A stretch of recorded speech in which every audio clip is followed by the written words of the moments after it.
Good afternoon and thanks for joining us. High water levels on the North Saskatchewan River are the cause of a temporary closure at Little Red River Park. The Highway 55 entrance to the Cosmo Lodge and Naughty Pine Bistro will be closed at this time.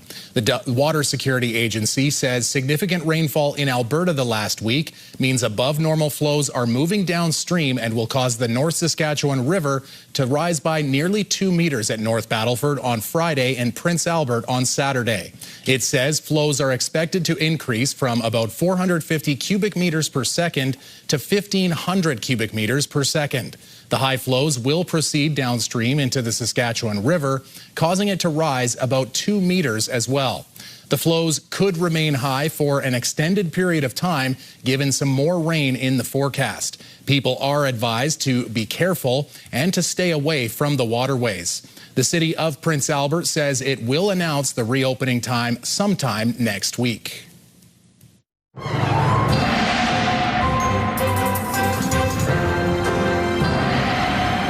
Now, Jeff, if you got to bring out the umbrella, do you have one of those clear umbrellas so you can see past where you got it, or do you have one of those canvas umbrellas that you can't see past? I've got an umbrella that was probably free, and it's probably got some labeling on it. So, yeah, I like those free kind of umbrellas. So that's the kind of, the collapsible kind. Those are good. We are going to be dealing with, not so much in the next 24 hours, but we're still dealing with pop-up showers. Not a surprise. We've talked about that as being, part of this season. But we do have this developing low. It's going to develop east of the Rockies and make its way in towards Saskatchewan as we make our way into the weekend, and things are going to get messy. We'll talk about that later on. The man accused of firing a shotgun at 2 RCMP officers in Melville appeared at court today. Marcus Dodge got into a fight with his neighbor on Sunday evening, which led to RCMP being called to the scene. Dodge then allegedly fired a shotgun at the Mounties, seriously injuring 2 officers. He was taken into custody early Monday morning and is accused of attempted murder and aggravated assault, amongst other charges. He appeared in court in Yorkton this morning by video. His case was moved to July 3rd. A 32-year-old man from Grand Prairie has been charged with 3 counts of sexual assault, one involving a potential victim in Lloydminster. Joseph Kidd assaulted or abducted 4 different females ranging in age from 12 to 18 years old. Kidd traveled to his first 2 victims and brought them to Grand Prairie, one 14-year-old in BC and an 18-year-old in Lloydminster. After both of those assaults, he was held and later released twice by judicial decision with conditions and broke those conditions twice. In mid-June, 2 victims came forward, one 12 years old, the other 15, after attempting to get them into his yellow convertible. RCMP say there could be potentially more victims. Based on the cases presented before you today and the cases before the court, there is a possibility that there are additional victims out there, and we remain ready to assist and support those victims as necessary. Depending on a judicial ruling, Joseph Kidd could be released again on July 11th. The RCMP is urging that anyone that's been in contact with Kidd in person or online to come forward. The Canada Revenue Agency has fined an illegal immigration consultant $112,000 for evading taxes after a decision in a Regina courtroom. According to the CRA, Key Wang of BC received the fine after pleading guilty on 2 counts of tax evasion. The agency said an investigation revealed Wang failed to report close to $500,000 in income between 2013 and 2016. Of that, $472,000 came while Wang was operating as an unregistered immigration consultant. The investigation started with a referral from the Canada Border Services Agency, who charged Wang with immigration fraud in 2016. Rising repair costs and catastrophic weather and wildfires are leading to an increase in insurance claims, and it's draining SGI reserves and causing concern at the Crown. Last year, SGI says claims totaled $1.2 billion. SGI Canada, which is separate from the auto insurance, says last year was the highest wildfire claims amount on record. Wildfire and storm claims increased $88 million compared to the year before. And on the auto side, the cost to repair a vehicle continues to outpace insurance costs. The Auto Fund, which operates on a break-even basis, has lost nearly $300 million since the start of last year. Despite raising rates and deductibles, the province says this trend can't continue. We can't rectify the sustainability with rate alone. So I guess in a nutshell, it's very robust. It's not just about putting all the rate on the customer. It's about looking internally to reduce expenses and find alternate ways to find revenue. SGI says everything from working with body shops to reuse parts, new software to streamline operations, and reducing fraud claims are all on the table to reverse the trend. SGI says some photo speed enforcement cameras in the province may be temporarily inactive. SGI says some equipment will be temporarily out of service at various locations as it switches vendors for its photo speed enforcement program. The previous vendor, Vera Mobility Systems, had provided, installed, and maintained the cameras and processed photo enforcement tickets since 2020. Until the cameras are back online, Saskatoon police say traffic officers will patrol some of those areas when they can, but they won't say there will be necessarily more traffic enforcement in places that were previously monitored by photo speed cameras. The Regina Police Service says its work will continue as usual. Some drivers have mixed reactions to the cameras. I live right by here, so I drive this way, and knowing that they're inactive is like, oh, thank God. I do agree with them in school zones. The highways, maybe not as much. I mean, you're doing a little bit over and you're paying how much? The cameras are very beneficial. I don't think that it's a cash grab. It's for safety reasons. SGI says the program normally uses 9 cameras. Some rotate between locations on Circle Drive and Regina's Ring Road, while others are used in some school zones and at a couple of locations on Saskatchewan highways. A teenager from North Battleford has died following a crash near Cochin. RCMP say they were called to a rollover on Highway 4 just north of Cochin just before 5 o'clock this morning. A teen who was the passenger in the vehicle died at the scene. Their name and age have not yet been released. A second passenger and driver were taken to hospital with non-life-threatening injuries. The highway was closed, but it has since reopened. It is construction season in Saskatchewan, and the Saskatchewan Ministry of Highways is reminding drivers to check the highway hotline before heading out on that summer road trip. The highway hotline, while best known for its winter road condition updates, also has info on construction zones, closures, and traffic delays. Construction activity is ramping up, and drivers can expect to see plenty of construction zones, lane restrictions, flaggers, and pilot vehicles in work zones. Drivers are reminded to slow down, stay alert, and follow the signage to keep fellow vehicles and workers safe. As Saskatoon moves closer to a new transit bylaw designed to crack down on disruptive behavior and fare evasion, there are questions about its enforcement. We wonder how implementation challenges will be handled. For example, do you really expect to collect fines from the homeless? The new bylaw would require riders to pay their fare and allow officers to remove people from transit property, issue bans and tickets for offenses such as distracting a driver or putting shoes on seats. The Bus Riders of Saskatoon group questions how the rules will actually be enforced, and councillors asked how fare inspectors would handle glitches with mobile tickets. The director of Transit Saskatoon says discretion would need to be used. If approved, the bylaw is expected to take effect in September. The federal government was in Saskatoon today, cutting the ribbon on a 36-unit seniors' home.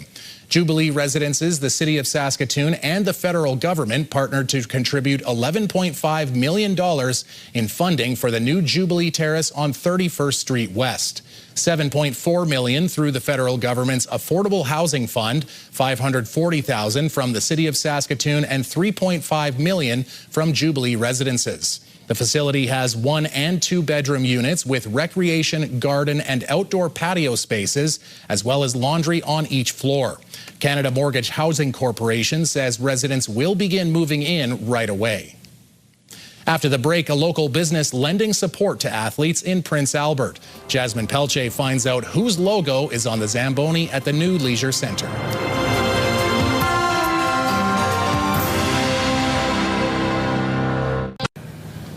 We are at the Leisure Center with Brad, who is the GM for Lakeland Ford, to talk about the new ice resurfacer. So ice resurfacer, probably don't hear that term tossed around a lot, but I think it's right here behind us. It's a pretty recognizable vehicle. Is there a reason that it's not a Zamboni? You know what? I didn't even realize there was a term ice resurfacer, so I learned something new today as well. But yeah, very excited for this new Zamboni. And what was the reason wanting to support something so specific like this? You know, the company, the Wyatt Group, who I work for, sports has always been very important to the ownership group and the family business. And, you know, a lot of us have children ourselves, and so, you know, supporting the city by giving the youth and the children something to do is very important for us. Who, or I guess, how did you make the decision that you wanted to fund specifically this piece of equipment? Like, were you looking at maybe like a swimming lane, maybe like, I don't know. Yeah, I know there's a lot of different things here that you can put a sponsorship title on. So specifically, what kind of drew you to the ice resurfacer? I know that's a bit of a weird question, but I just feel like it's a specific. You know what? I think I'm going to do my best to speak on behalf of the owner who made the decision. It was Vaughn who made this decision, but you know, I do know that his family comes here to Prince Albert for a lot of tournaments, and so, you know, actually a lot of the children of the Wyatt Group family are going to be playing on this ice surface. So I think it's just a pride where, you know, when you're going to put some money towards something, it's nice to be able to have to be something that you get to see. In terms of sponsorships like this, how do you decide on the funding amount? You know what? It's not taken lightly. You know, we definitely look things at as a group, and you know, we pick and choose what we can. We try to say yes to as much as we can, but obviously we do have budgets. So, you know, overall we look at you know, what's going to be best for the community, what's going to be you know, best for what's needed in our community. In terms of choosing something to sponsor that's going to have an impact on the community, why do you think that like sponsoring recreation for kids and families is, you know, such a focus somewhere like PA, where, you know, you serve a lot of rural communities surrounding the area too, and it's a little bit isolated in terms of cities even? Like, why do you think it's so important to sponsor recreation here? You know what? I think that in recent years our city has been growing. I think that with kind of the way how, you know, things have changed in society. The kids are a little bit more often indoors. They're on their tablets, they're on their game systems. And, you know, anytime you can get them outside to, you know, join other kids and socialize and play as a team, I think it's definitely worth the investment. And, you know, the way that, you know, we look at it is that you're investing in the future leaders of you know, the community. You're investing in the future of our province. And, you know, there's not a better way to do it than recreation. Are they going to let you drive it? I would love to be able to drive it. If we could drive it today, I would definitely raise my hand. But yeah, I guess we'll see. We'll have to ask. All right, that's a question for someone else then. Yeah, absolutely. All right, sounds good. In terms of this sponsorship announcement, what else is it important to get across that we didn't cover with my goofy questions? You know, I think we just wanted to remind everyone how important it is to support local.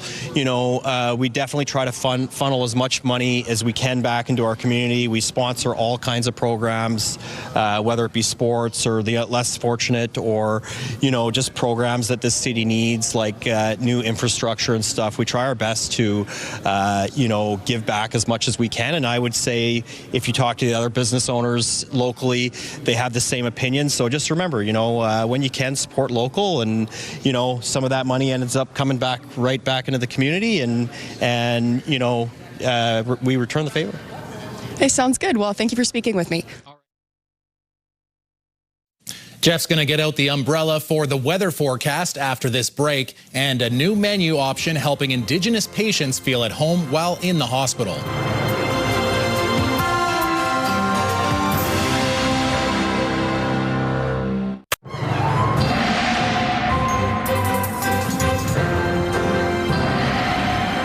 Okay, Jeff, is this the time to tell your kids or the kids on your block to come mow the lawn because they won't have a chance for maybe a week or so? Actually, that's a very good strategy there, mister. Yeah, a good strategy because tonight or, tomorrow is lawn cutting day because it's going to be too wet to cut the lawn for close to a week. So if it's getting tall, deal with it now. Otherwise, you got jungle fever going on there. So let's take a look and see what's going on with first of all, we're going to talk about all the rain that is coming its way to British Columbia. And that's good news for BC. So a low is sliding down, a cool pool of air is sliding down the coast, generating some rain in the interior. That's very good news. Cooler temperatures, but that same low sort of, rings itself up, but then reforms east of the Rockies and then starts sliding across. And as it does, we are going to see a lot more in the way of rain. It looks like the heaviest in rain are the intense areas along the Yellowhead, as it often is.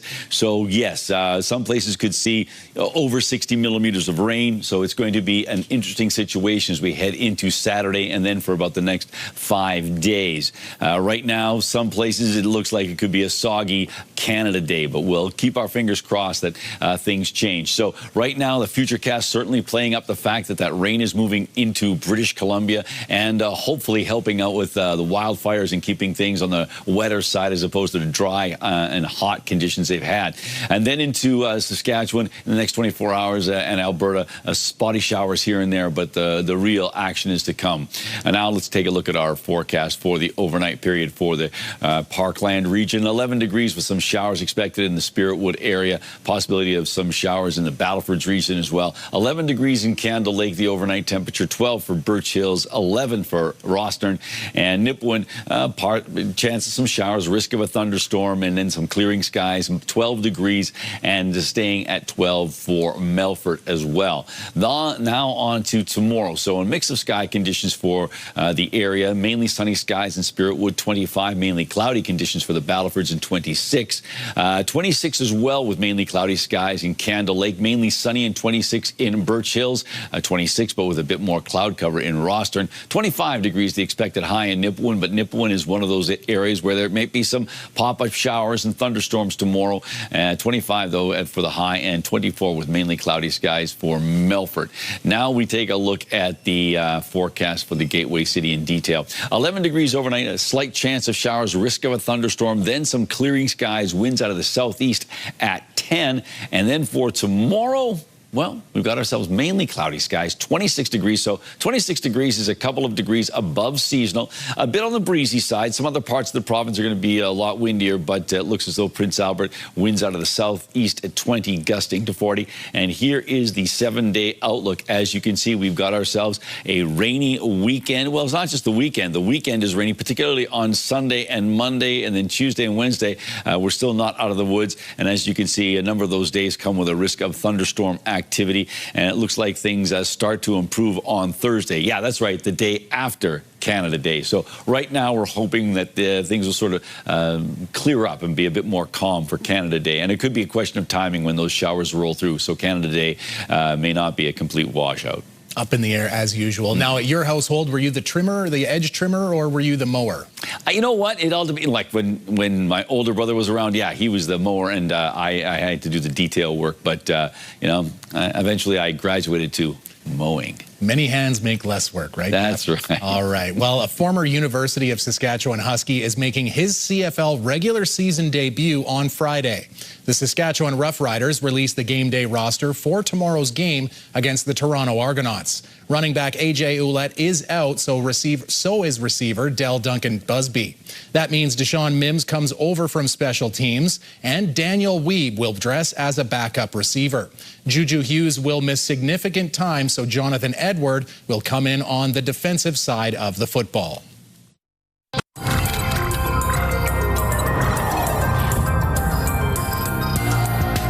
A hospital in Brantford, Ontario has partnered with a First Nations chef to serve up Indigenous dishes. Alexandra Holick has more on the menu designed to support care. Three Sisters soup, wild rice with mixed berries, and a breaded perch with green beans and sunflower seeds. A meal that carries a deep meaning for Chef Rick Powless. When you look at that food, we recognize it. It's authentic as possible, so we know it's our food. Callis hails from the Six Nations of the Grand River. In January 2025, he partnered with Brantford General Hospital to bring Indigenous cuisine to those receiving care. A year and a half later, his recipes are rolling out hospital-wide. Now our people in the hospitals are going to have this food, this comfort food.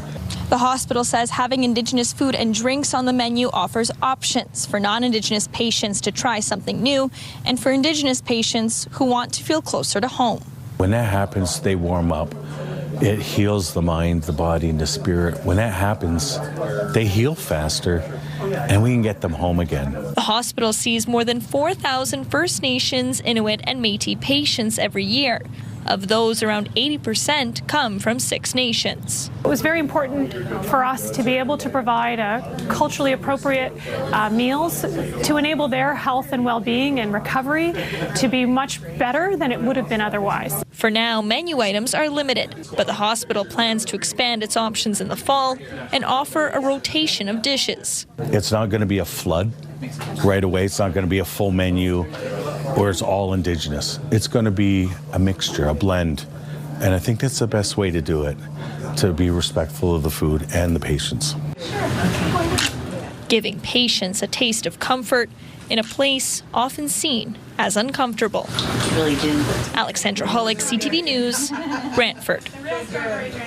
Jeff, somewhere along the way, I heard this quote, ignorance is bliss. And if you're maybe surfing around or in the water, you'll probably agree, because a drone operator in California captured some heart-stopping moments just off the coast of Santa Cruz.